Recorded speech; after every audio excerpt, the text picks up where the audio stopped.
Maybe you've been acting as trustee of a loved one's special needs trust for a while, and then unfortunately, that beneficiary passed away.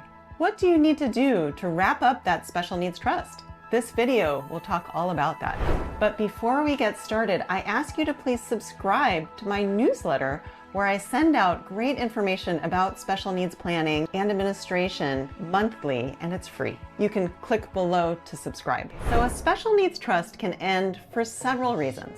The first and most common reason is that the beneficiary passes away, as I just mentioned. But it could also end because the assets in the special needs trust have been depleted. Maybe there's only like $20,000 left in there, and it's really not economical to continue to run the trust. Or there could be a triggering event that took place that was described in the trust. Like maybe the special needs trust says, if the child is able to work and support themselves for several years, then this trust can distribute outright to the child or be put into a different type of trust. That's another reason why a special needs trust might terminate. But for whatever reason, let's just say now it's time to terminate the special needs trust. What do you need to do? Well, first you need to ask whether it's a first party or a third party special needs trust. The way you'll know is it's a first party special needs trust if it had received the child's own money, and it's a third party special needs trust if that trust received money from somewhere else, like the parent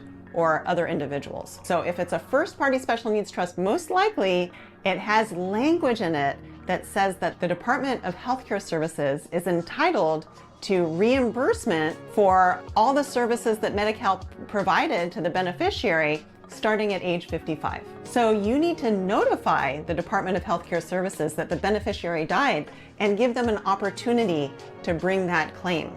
Now that happens whenever a first party special needs trust is terminated, even if it's terminated early while the beneficiary is still alive. But please note that there are a few exceptions to that Medi-Cal payback. You don't have to do that payback if the beneficiary has a surviving spouse, if they have a disabled child, or if they have a child under the age of 21. Now, there are also some fees that you can pay before you have to do the Medi-Cal payback. So you can pay any taxes that are due to a state or to the federal government, and you can pay reasonable fees for the trust administration to the attorney, the accountant, a financial advisor. I have to say, I bet attorneys wrote in that language in the statute because we always want to make sure that we get paid, right? Hello, did you know that my mom helps people all the way through the state of California from top to bottom?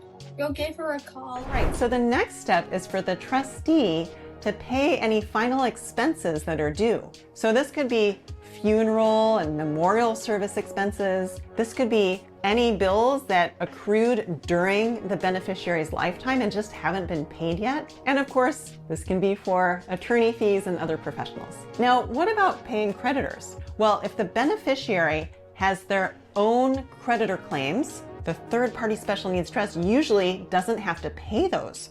We usually put in what we call a spendthrift clause into the special needs trust, where we say this is protected against creditors' claims. Creditors can only go after the money usually in the beneficiary's own name. Then you have to prepare a final fiduciary tax return. And please work with your accountant on this, because these are complicated. Even if you often do your own tax returns, this is a different beast. You also need to prepare an accounting for the remainder beneficiaries, or you can get waivers of accounting from those remainder beneficiaries. I just made a video about accountings, which is creatively called All About Accountings, and I encourage you to watch that to find out more. Now, the next thing to do is look in the special needs trust to see if there's any language regarding a power of appointment.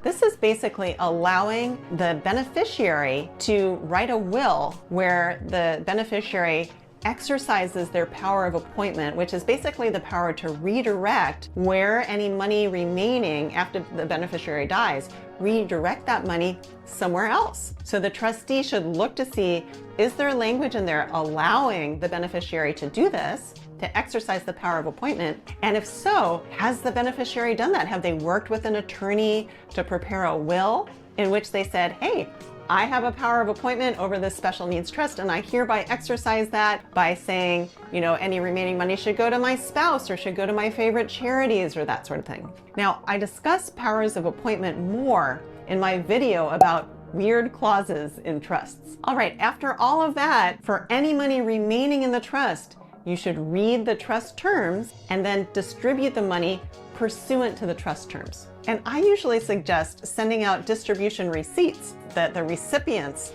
of the money can sign acknowledging that they've received the money. You should also keep a reserve to pay any taxes that have accrued, or if there's any contest over the trust, then you can pay fees to make sure that that's defended. And then that's just about it. Then the trust is really like an empty shell.